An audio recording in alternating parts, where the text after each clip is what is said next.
कभी भी ये मत सोचो कि ये नहीं हो सकता। Always think that you can, you have to, you do not have any other options. आपके पास ऑप्शंस है ही नहीं, करना ही है और कोई ऑप्शन ही नहीं है। IELTS listening. It is considered as one of the easiest module in IELTS. But there are various problems that people generally face in listening. First and foremost is the people who want to get PR. Their requirement is 777 and 8. So this is the module in which you need 8 band.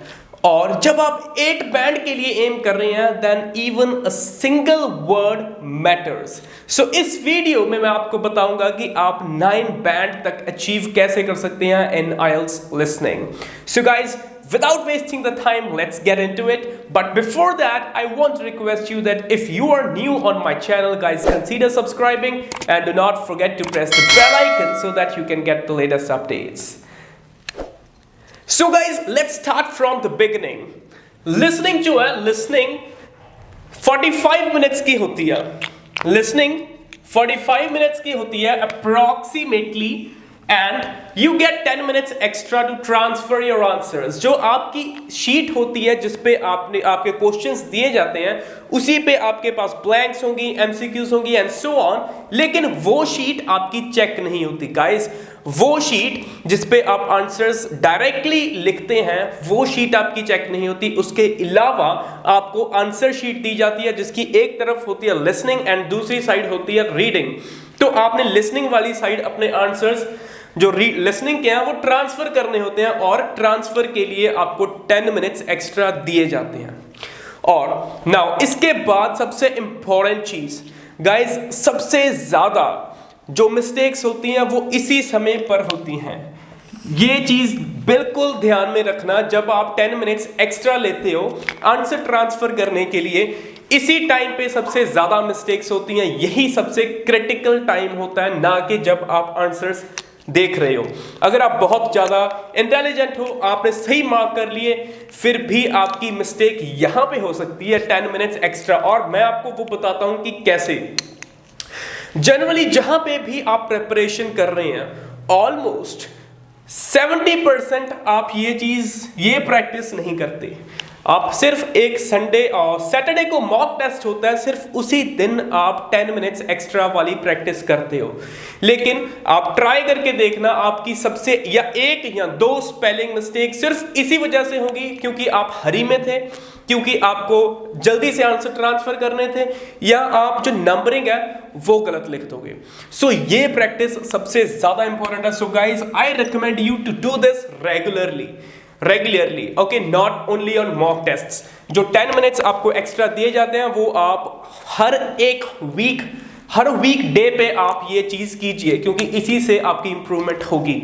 Now coming to the point, बहुत सारे students पूछते हैं कि हमें block letters में लिखना चाहिए या हम कर्सिव हैंडराइटिंग लिख सकते हैं, या हमें कैसे लिखना चाहिए आंसर। जब आप शीट पे ट्रांसफर कर रहे हैं तो आपको आंसर ट्रांसफर कैसे करने हैं। So guys, block letters recommend किए जाते हैं। मैं आपको आज बताता हूं कि रिकमेंड क्यों करते हैं ब्लॉक लेटर्स।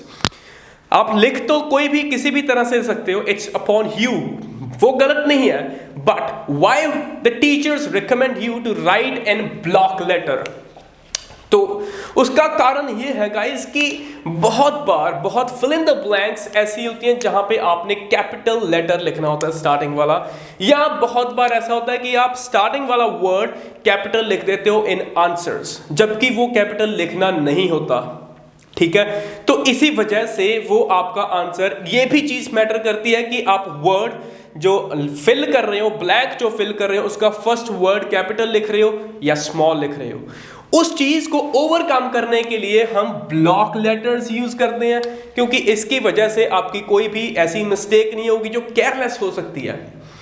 ठीक है, फॉर एग्जाम्पल किसी कंट्री का नाम अगर आ गया, किसी नेशनैलिटी का आ गया, तो आपने वो कैपिटल लेटर्स में लिखनी है, लेकिन अगर आपने स्मॉल में लिख दी, या कोई चीज ऐसी है जो स्मॉल में लिखनी थी आपने कैपिटल में लिख दी, तो वो वाली मिस्टेक्स इस ब्लॉक लेटर से ओवरकम हो जाती है। सेकेंडली, अगर आप ब्लॉक लेटर्स लिख रहे हो तो आपकी जो क्लैरिटी है वो थोड़ी ज्यादा हो जाती है, क्योंकि बहुत सारे लोग आई, ई में, इसमें, इन जैसे वर्ड्स में थोड़ा सा इनका डिफरेंस कम होता है, तो इसीलिए हम रिकमेंड करते हैं कि ब्लॉक लेटर्स लिखिए। नाउ 4 सेक्शन होते हैं लिसनिंग में, 4 सेक्शन होते हैं, सेक्शन 1, 2, 3 एंड 4। सबसे ज्यादा mistakes I know very well कि आपको एमसीक्यूज में आती है, आज हम वो भी डिस्कस करेंगे, सो वीडियो को लास्ट तक जरूर देखना। सबसे पहला पॉइंट होता है स्टार्टिंग।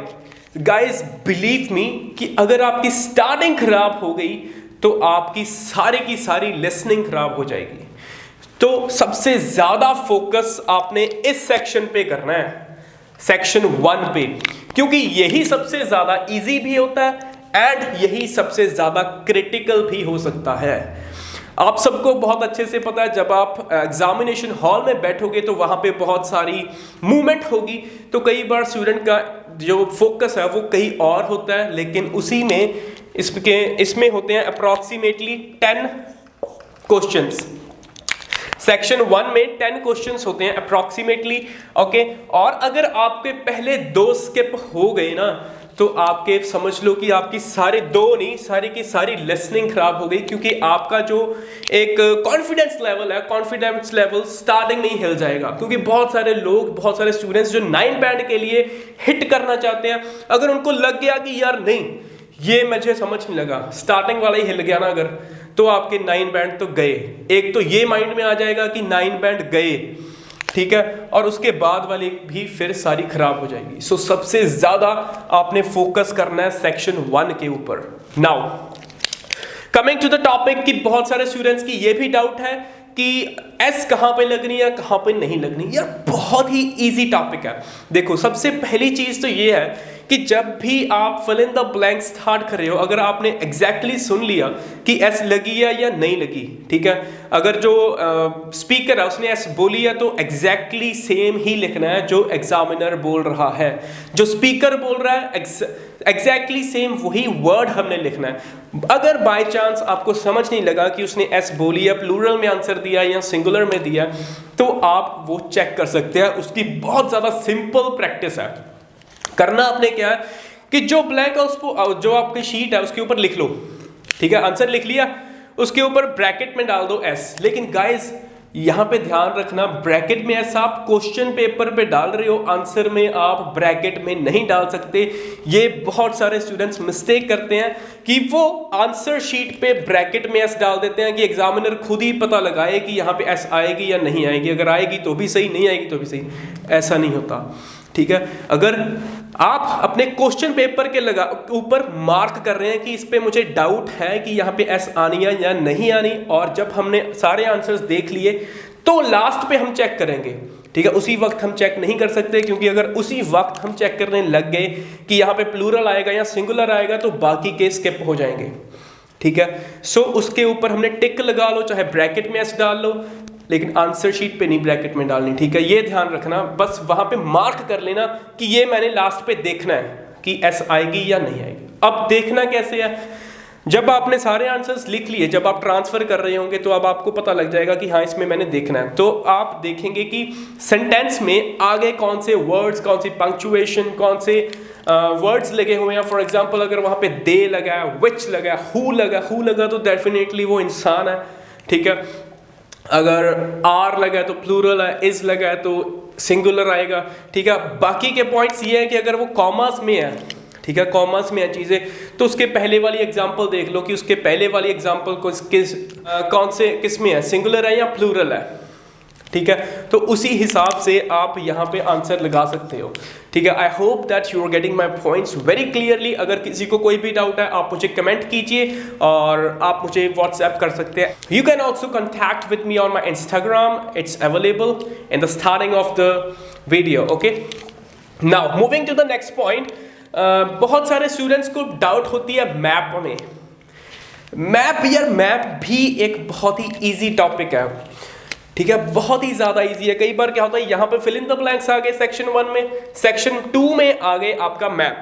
फॉर एग्जांपल यहां पे आ गया आपका मैप। तो मैप बहुत ज्यादा इजी है। स्टूडेंट्स को ये कंफ्यूजन रहती है कि सर हमें नॉर्थ, ईस्ट, वेस्ट, साउथ ये नहीं समझ लगता। यार मुझे भी नहीं लगता, लेकिन एग्जामिनर ने जो आपको क्वेश्चन पेपर दिया है, अगर उसके ऊपर east west north south direction लिखी हुई है तो ही जो स्पीकर है वो डायरेक्शंस बोलेगा, अदरवाइज वो नहीं बोलेगा। अदरवाइज वो left and right up and down ही बोलेगा।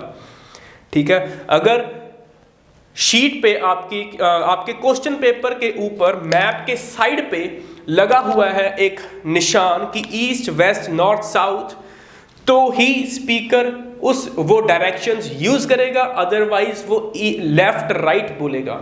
ठीक है, नाउ लेफ्ट राइट में अगर आपको कंफ्यूजन है, सो गाइस मैं आपके लिए एक मैप की पर्टिकुलर वीडियो जरूर डालूंगा। अगर किसी को वो चाहिए आप मुझे जरूर फीडबैक दीजिए कि आपको मैप की पर्टिकुलर वीडियो चाहिए या नहीं। उसमें मैं आपको क्लियरली बताऊंगा कि कौन सी ऐसी चीजें, कौन से ऐसे वर्ड्स हैं जो आपको ध्यान में रखने चाहिए। Okay, now moving on to the next. अगर यहाँ पे मैप के बाद आ गए एमसीक्यूज, या यहाँ पे फिल इन द ब्लैंक्स के बाद आ गए एमसीक्यूज, फॉर एग्जांपल 10 5 5, इसके बाद आ गए एमसीक्यूज। तो गाइज यहाँ पे ध्यान जरूर रखना, क्योंकि मुझे पता है बहुत सारे स्टूडेंट्स की ये डाउट है कि सर क्वेश्चंस रीड नहीं किए जाते। जब ऑप्शंस बहुत ज़्यादा लेंथी होती हैं तो वो हमें रीड करनी बहुत ज़्यादा डिफिकल्ट हो जाती है। So guys fill in the blanks जब खत्म होंगे, फिल इन द ब्लैंक्स के बाद आपको हाफ मिनट दिया जाएगा to correct, to check your answers. यहीं पे ट्रिक है। ठीक है, यहाँ पे जो आपको टाइम दिया जाता है चेक करने के लिए, हाफ मिनट। ओके, यहाँ पे आपको हाफ मिनट दिया जाता है, जो वो आपने यहाँ पे देना है। चेक नहीं करना कुछ, वो डायरेक्टली ट्रांसफर कर देना एमसीक्यूज के ऊपर। हाफ मिनट ये आपको मिल गया एमसीक्यूज रीड करने के लिए, फिर हाफ मिनट फिर से देंगे टू रीड दीज। तो आपके पास अबाउट 1 मिनट हो जाएगा। 1 मिनट में आप डेफिनेटली रीड कर सकते हैं। अगर आपको फिर भी नहीं समझ लगता कि कैसे रीड करने हैं, तो मैंने एक पर्टिकुलर वीडियो डाली हुई है एमसीक्यूज के ऊपर, मैं यहाँ पे आपको लिंक दे दूंगा, आप वो जरूर देख लीजिएगा। Okay, now section 4, it's also an important section. Section 4 भी बहुत ज्यादा इंपॉर्टेंट होता है। क्यों इंपॉर्टेंट होता है गाइस? क्योंकि यहाँ पे थोड़ी सी स्पीड ज्यादा होती है और आप थोड़े फ्रस्ट्रेटेड भी होते हो कई बार। होता क्या है, फॉर एग्जाम्पल यहाँ पे जैसे मैंने स्टार्टिंग में आपको बताया कि सेक्शन 1 में आपने थोड़ी सी मिस्टेक कर दी, 1-2 आंसर्स आपका फोकस नहीं था, आपको पता लग गया, आपका कॉन्फिडेंस लूज हो गया। यहां तक आते आते और ज्यादा लूज हो जाएगा।